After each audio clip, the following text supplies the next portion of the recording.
Picture this. You are part of a group of about 30 people. You all eat together, sleep near each other, and move through the same land every single day. One morning you wake up and realize something is missing. Food. Yours. And you already know who took it.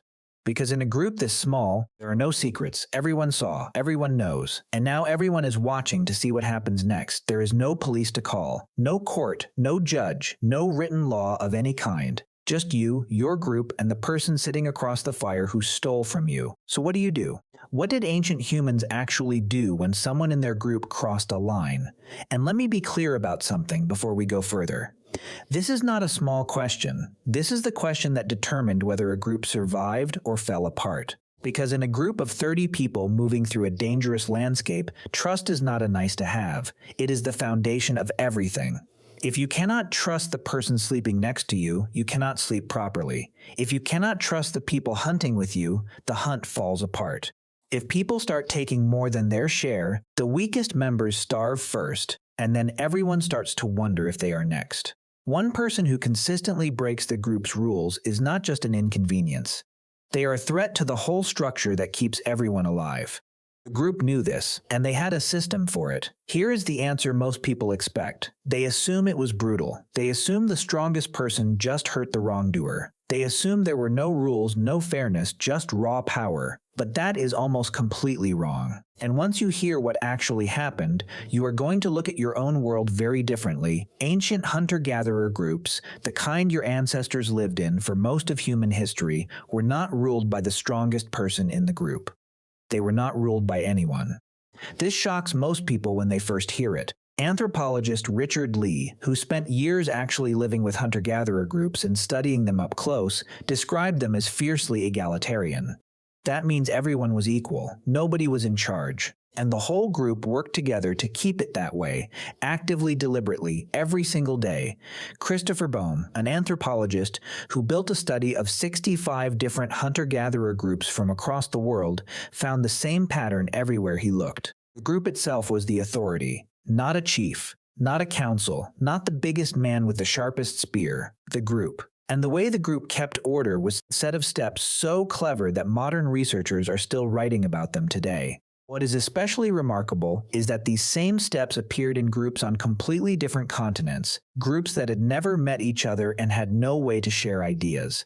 They arrived at the same system independently. Which tells you something important. This was not a cultural accident. It was human nature finding the same solution over and over again because it was the right one. The first step was not violence. It was not exile. It was not even a serious confrontation. The first step was something much simpler and much more powerful than any of those things. It was making fun of you. If you started acting selfish, if you started taking more than your share, if you started throwing your weight around and trying to control others, people began to mock you. Openly. In front of everyone. If you came back from a hunt and started bragging about how big your kill was, people would say the opposite. They would look at the meat and say it looks small. They would say the animal must have been weak. They would joke about how lucky you got. Not because it was true. Because the joke was the message. The message was sit down. You are not above anyone here. We see what you are doing and we are not impressed. This sounds gentle. It was not gentle. You have to understand what it means to be mocked by the only 30 people in your entire world, the only people you will ever see, the only people whose opinion of you will ever matter, the people you depend on to survive. There is no other group to go find. There is no way to escape the ridicule. It follows you everywhere, because everywhere is the same 30 people. For most people, this was enough. The mockery worked. Behavior changed. Things went back to normal, but what if it did not work? What if the person kept stealing, kept lying, kept bullying others?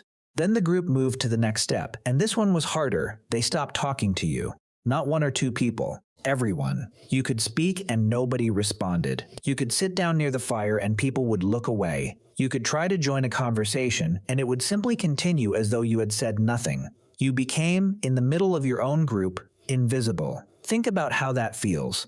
You know these people. You have eaten with them, hunted with them, laughed with them since you were small. And suddenly they look through you like you are not there. No anger on their faces, no confrontation, just nothing. For most people, this was unbearable. Behavior changed fast. Now think about why shunning hit so hard. It was not just awkward, it was a direct attack on something fundamental to being human. You are a social creature, not by choice, but by biology. Your brain is literally wired to require belonging the same way it requires food and water. When you are cut off from the people around you, your body responds to it as a threat to survival, because for most of human history, it was exactly that.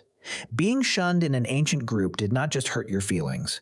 It activated the same alarm system in your brain that fires when you are in physical danger, which means the group was not just using a social tool. They were using your own nervous system against you.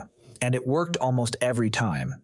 And if even that did not work, then the group told you to leave. Not quietly, clearly, collectively. Everyone agreed together that you were no longer welcome, and you were told to go. Now here is the part that makes this step so serious.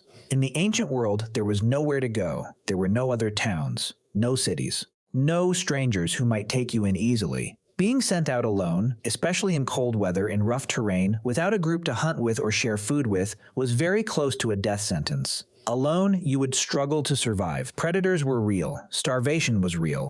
The group was your entire life support system, and losing it was losing almost everything. Most people, faced with this possibility, changed long before it ever came to that. What makes this system remarkable is not just that it worked. It is how carefully it was designed, even without anyone sitting down to design it. It was gradual. It gave the wrongdoer chance after chance before reaching the most severe consequences. It was always asking the same question: can this person be brought back? Can they return to being a functioning part of the group? The goal was never simply to punish. The goal was always to correct. If the behavior changed at any point, the pressure stopped. You were welcomed back. You were included again. That was it. No permanent record, no life sentence. You came back to the group because the group needed you, and you needed the group. But you are probably wondering about the worst cases, the ones where nothing worked, where someone was genuinely dangerous repeatedly over a long time, and every single step of the system had already been tried and had failed. Boehm's research found evidence of this too, and it is the most uncomfortable part of this whole story. In those rare cases, the group could decide together to end the threat permanently. But even this final step followed the same logic as all the others. It was never one person's decision. There was no leader who declared it. The whole group decided together, and the whole group acted together, specifically to make sure that no single person could ever claim they had that kind of power over others. Even in the most extreme moment, the group protected itself from the very thing it was always trying to prevent: one person having too much power over everyone else. Here is the part that really makes you stop and think. Researchers who study ancient human bones have found something that completely contradicts the idea that ancient life was brutal and survival of the fittest. They found people who lived for years, sometimes decades, with serious injuries or disabilities that should have made survival impossible on their own. A Neanderthal found at a site called Shanidar Cave had a useless arm, badly deformed feet, and was probably blind in one eye. This person lived a long life. That means other people fed them, carried them, protected them. Not because that person was useful, because that person was part of the group. Your place in the group was not based on how much you could produce. It was not based on how strong you were or how much food you brought in. You kept your place by being the kind of person the group could trust.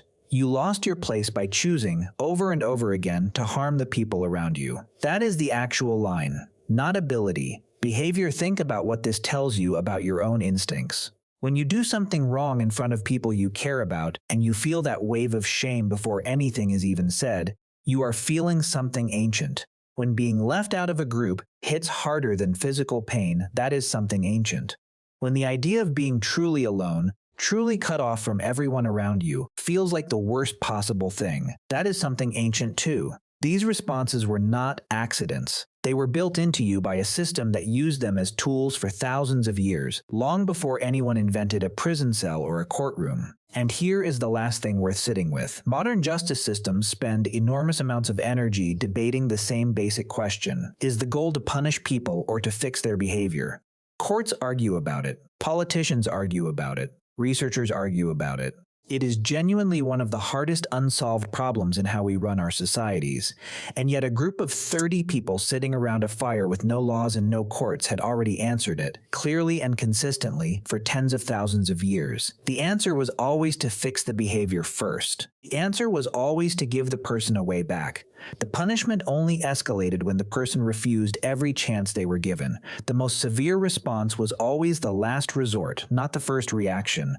The ancient justice system was not written in any book. It was written into human beings themselves. And in a group of 30 people around a fire, with no laws, no judges, and no police, it worked better than most people alive today would ever expect. What do you think was the most powerful tool in this whole system? Let me know in the comments. See you soon.